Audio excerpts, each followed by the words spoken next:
I hope you're having an awesome Wednesday here, or an Awesemo Wednesday, if you will. Just a short 24 hours until first tee at the American Express. It's just called the American Express. I was about to say Classic, but that's not what it's called. It's just called the American Express. And this is my top 5 video series as we continue on each and every week. I give you my top 5 sleepers, my top 5 values, my top 5 fades, which hopefully they work out a little bit better this week than they have been in the past, and then my top 5 bets for the week. So let's go ahead and jump right into my top 5 fades. And as I do, if you've been following me for quite a while, thank you. And another way to follow me, if you guys don't already, is like and subscribe to our channel here so you can get notified when these videos come live. But if you have been following me for a little while, you know how transparent I am. So we're always going to go over very quickly how last week we did in this video. So Harris English, he was our top fade. He actually worked out. Guys above 10,000, he was the lowest point getter. So I guess that worked out for all intents and purposes. We'll give ourselves a pat on the back for that one. Brian Harman, number 2, he made the cut and put up about 84 points-ish, so not a great fade there. The third one, Kevin Na. That was obviously not a good fade. In fact, his projected ownership coming in at 16% was way above where it ended up coming in at 8%, so he ended up being a great play. Obviously, the fade didn't pay off. Fade did pay off, though, for Scott Piercy, who was about 10% owned. I had about, maybe 2%, and he did miss the cut, so a good fade there. So we're 2 for 4, and the last one was Russell Henley. And while Henley didn't come in the top 10, he put up just about 100 DraftKings points, so a much better return than Harris English. I can't really consider it a good fade in that regard. So we're going to try again this week, and I'm going to be honest with you, we've got another golfer, or should I say 2 golfers, that were on this video last week, and they're going to come back on it here again this week. And that's just simply because I think that maybe they're a little extended, maybe a little bit overpriced now in this range. So we're going to go ahead and start. We're going to start off right with last week's winner, and it is Kevin Na. Obviously, don't get me wrong, coming off of a win, his 4th in 55 starts. I understand why people would want to play him. His course history came in 17th here last year. Another reason why maybe you'd want to load him up. Didn't play the year before that, so just 1 start in the last 2 years for Kevin Na. But coming in at 9,200, it's not like you're getting a discount anymore. Plus, he's now again projected at 16% owned. So it's not like you're getting a big ownership discount either. So Kevin Na, pretty easy fade for me this week. In terms of his recent form, obviously we know he came in first there last week, and out in Maui he came in the 30s, so nothing great besides that. Strokes gained numbers, 149th off the tee, 191 on the approach, 60 around the green, and 172 putting. Okay, my next guy that I want to talk about, and this is an interesting one. We'll go, actually, before I do that, I apologize. We're going to go to Chris Kirk before I go into the next guy that's maybe a little bit interesting this week. But Chris Kirk, here we go. Talk about a monumental finish, a monumental start. It was Chris Kirk's last week. Now, sure, Kevin Na's 4th win in 55 starts is impressive, but how about Chris Kirk's resent back into the game of golf after taking some time away, dealing with alcoholism and depression? He comes back. He needs a tie for 2nd to get his card back, and that's exactly what he got. Pretty awesome there. But I think that's going to be the little bit of his run. I think hopefully he didn't go back, of course, into the bottle or anything, but maybe a little celebration knowing that he's got his card back. He doesn't have great history here. He missed the cut 2 years ago, did not play here last year. Obviously, we know he came in 2nd last week.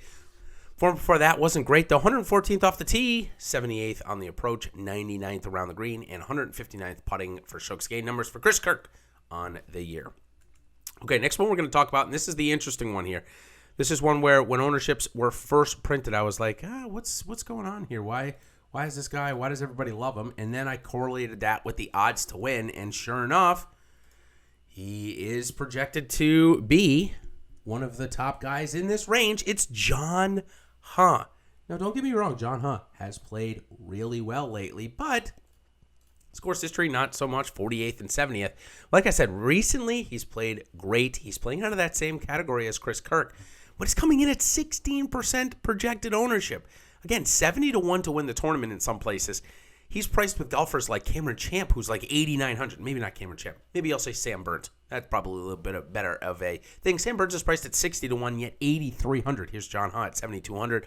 So a lot of gamers, especially ones that use odds to win as their barometer, are going to be picking John Hunt this week. So I'm going to go ahead and take the other side and fade him and hope that the 18% owned or 16% owned, whatever it comes in at, is much too high for this golfer. That is having a bit of a resurgence, though. So sometimes it's hard to fade those. I'm going to try this week. Fourth guy I'm going to fade, and this is not a full fade for me. And again, if this is the first time joining me in my top 5 fade videos, it just means I'm going to be underweight the projected field. It doesn't mean I'm going to have zero. Sometimes I guess it could mean I have zero, but it's likely that I don't. You know, these guys are obviously heavily targeted this week, which means they're probably decent plays or perceived as decent plays. So I'll pick and choose my spots. But for example, Cameron Tringale, who's next up, who, you know, I'm not too keen on, but his recent form is coming in pretty good here this week. Nothing spectacular, of course, but coming in with a 3rd and 29th in his last 2 starts, seems like he's pretty informed, but 15% ownership at 7,400. You know, it's not like he's that much better than, say, Doc Redman, who's right above him, even Joel Damon, who's roughly the same ownership, so I guess we can't really compare those two that much.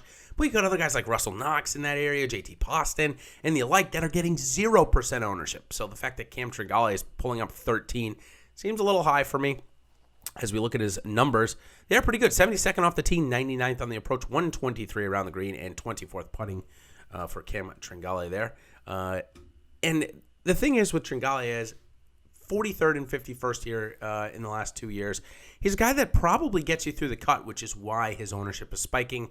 Probably a cash viable play. But for me in GPPs, I just don't see the upside here at this golf course for Tringale, so I will be fading. Okay, my last fade that I'm going to talk about this week. Now, I already mentioned Kevin Na. He was obviously in the fade video last week, and I said there's going to be 2. So my second is going to be Russell Henley. And this is a pure price play for me. The reason why. First off, he missed the cut the last 2 years here, so it's not great. Recent form, though, obviously it is pretty good. We know he scored points last week. He didn't end up finishing that great on Sunday. Didn't have a great Sunday, did Henley. But still, a decent showing. Good enough for 11th. Missed cut before that, 30th before that. So at 9,000, you don't really want to be seeing a guy that's, you know, in his last 4 starts doesn't have a top 10. It just doesn't work for me. Now, granted, he did score points, so he was okay for you last week if you rostered him.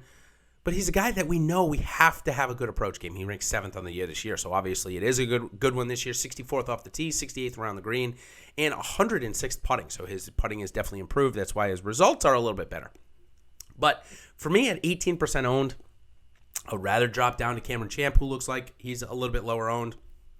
Or even really, for me, spend the $700 and go up and get Matthew Wolff, who's going to be 8% owned. I mean, obviously, I believe Russell Henley is a good golfer.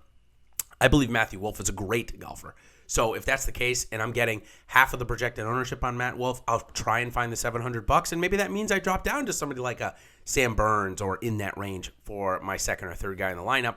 But I think we're going to get more leverage on Matthew Wolff, and I think we have more upside there as well. So that'll do it for my top 5 fade videos of the week. We'll give a quick summary here before we get on out of here. Make sure you like and subscribe on your way out as well. It's Kevin Na, Chris Kirk, John Huh, Cameron Tringale, and Russell Henley as my 5 fades this week. I'm going to go 5 for 5 because, listen, positive, my mother always taught me a positive mindset is better for getting the result that you want. We know that that's not the case. That's not how golf works. If we did, we'd all be in Costa Rica sipping margaritas on PGA DFS money. That's not the case. So good luck this week at the American Express, and we'll see you next week for the Farmers Insurance. Cheers.